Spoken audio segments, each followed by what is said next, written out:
Hello and welcome to Sweater Freak Knitting Lounge episode 29 or maybe 30. I'm going to double check when I put the notes. I am Jenny, known as Sweater Freak on Ravelry here and Instagram, same handle everywhere.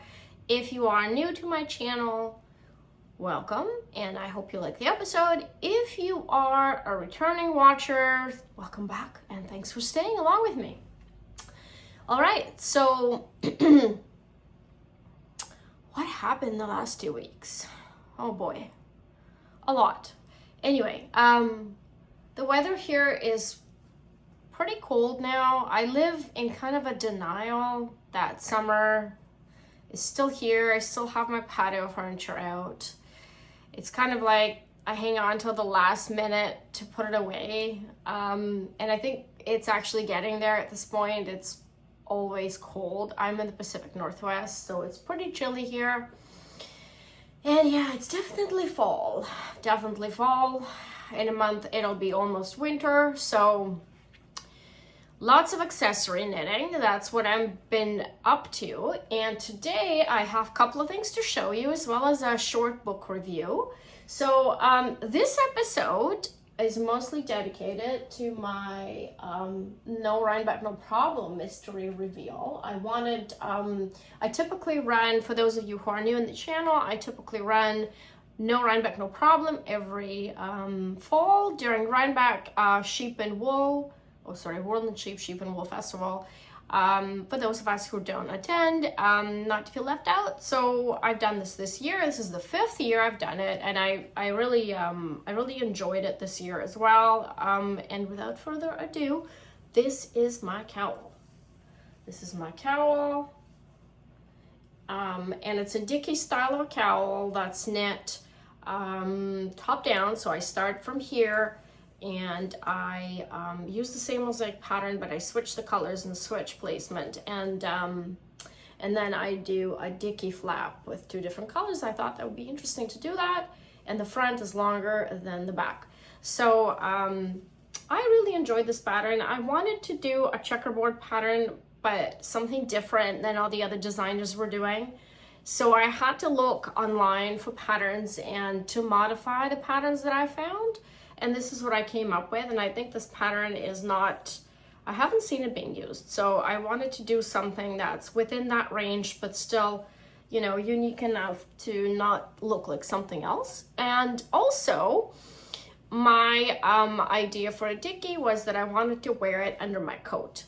So this is how I wear it. For those of you who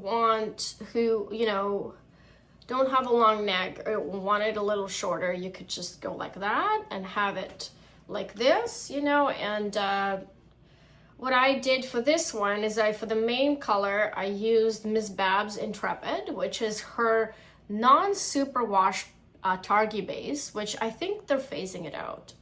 But I think it was perfect for this cowl because with superwash yarn, everything sort of flops, and this I wanted to kind of stand like this. So I wanted it to be, I didn't want it to flop. So basically, I thought, okay, this would be perfect for this cowl. And then the black color is Dicky Twist by Madeline Tosh in the color Void, which is, I purchased way back when Tosh was being sold 6 years ago for the first time, and they had all these sales with tons of yarn, and I bought a lot of different yarns, most of which I've destashed since then because I just I don't really knit with a lot of variegated yarns anymore. So but this one I kept because black is definitely my jam, and sometimes when black, hand dyed colors kind of have a little bit of something there, I think it could actually be nice. So anyway, for those of you, I know in the thread, like in the chat thread, I know some of you didn't like the Dicky flaps, which is totally fine. I mean, this is sort of an unorthodox way to do a cowl. A lot of cowls will just be like this with no flaps. So in the final pattern, which I will be uploading, like today is Wednesday, And tomorrow morning I will be uploading the full pattern. I will keep the clue structure, but I will also add an option without the flaps. So for those of you who want to just have the cowl portion, that's fine too. I will include, you know, an ending that will have that. So yeah, that's about it. I'm super happy with it. I gift a lot of my knits. This one I'm keeping. This one I'm keeping for myself. Yeah, so I mean, I'm like, look at this color. I really do like black variegated colors, and you know, I wanted to sell it. I actually listed it for sale, and then I thought, you know what, this would be perfect for this one. And so I would, if you're new to this endeavor, and if you just wanting to knit it now, I would recommend high contrast combination for this pattern, because mosaic looks the best at high contrast. I think that self-striping could work too, you know, with again, high contrast. I love self-striping yarns, you know that. I've got tons of self-striping. I have to figure out a way to start using it. Yeah, so I'm really excited to wear that, because this is something different. I don't have a lot of cowls. I gift a lot of them away. I gift a lot of what I knit away because I just don't have, you know, the room to store it. And what have I been up to? So last week I put this cowl for test, which is again Miss Bab's billow base, which is an air blown cotton alpaca base that's popular these days from, you know, Sandals Garn and all these other companies. And again, I wanted to do something different. I wanted to do a flap, but I wanted to kind of have a structural, the softness of this pattern, I wanted to add something structural to it, like this nice slit. And it's basically weightless. So I used one skein.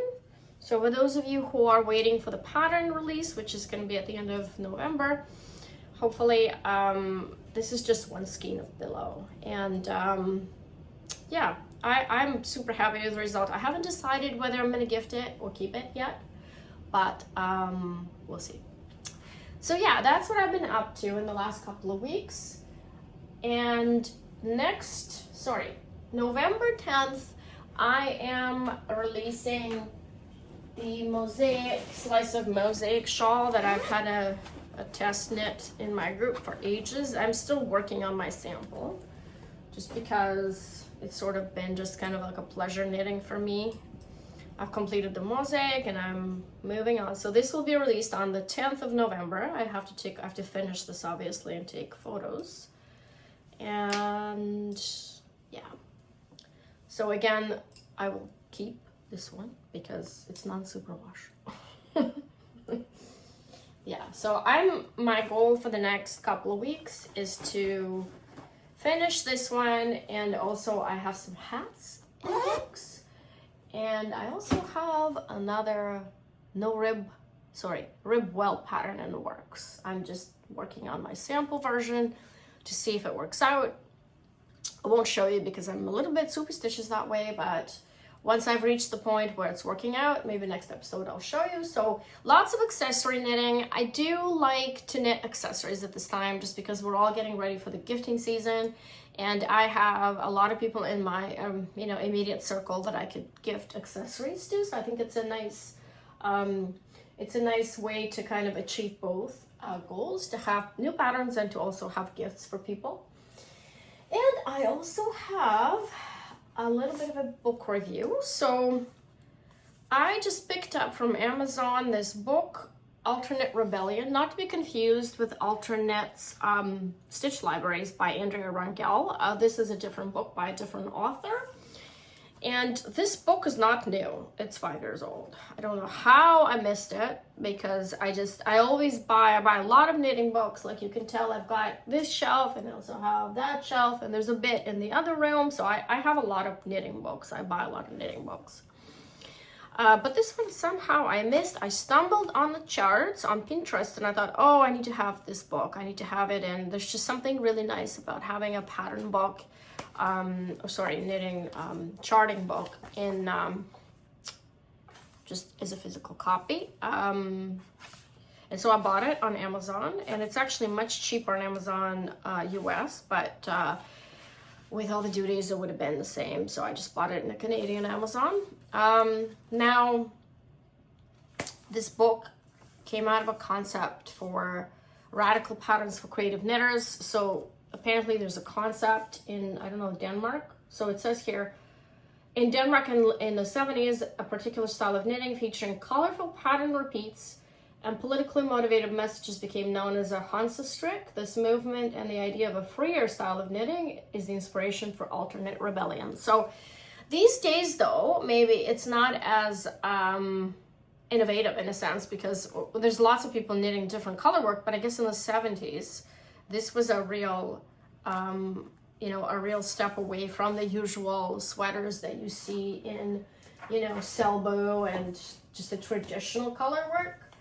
And the pattern, the book has 12 designs. I don't really like any of the designs because they're not really my cup of tea. I think they could be interesting for some people if you're into like really colorful kind of a, thing to wear. I'm not really someone who's going to wear that or this. This is not something I would ever knit. But what I did buy the book for is the charts. And the charts are super interesting and different. They're different. And, in color work, you see a lot of people just doing the same thing, knitting the same snowflake. Nothing's wrong with that, but I mean, we want to see something different. And these charts are, obviously there's letters here, but there's other things that are different.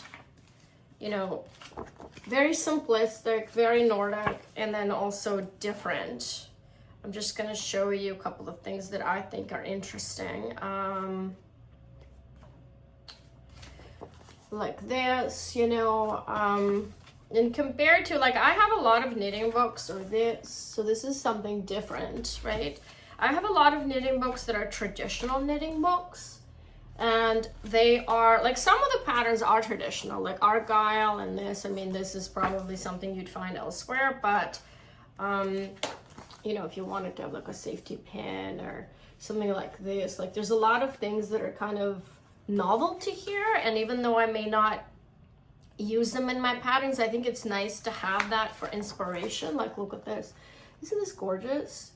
So because I did not go to Rhinebeck, I did not go to any festivals, I didn't really buy any yarn. Actually, I'm lying. I have a couple of things from Color Mart in the mail. But I found a DK Wade cashmere merino mix, and I thought, okay, well, I have to buy it just because this is something I could always use. But anyway, I think that, this is something that anybody could use. Like, look at the fish, Anyway, I'm going to leave the link below. And yeah, so that's pretty much what I've been up to. I will leave a link below for all the patterns that I mentioned for the Mystery Knit Along, so you could purchase it. And I will see you in the next episode. Bye.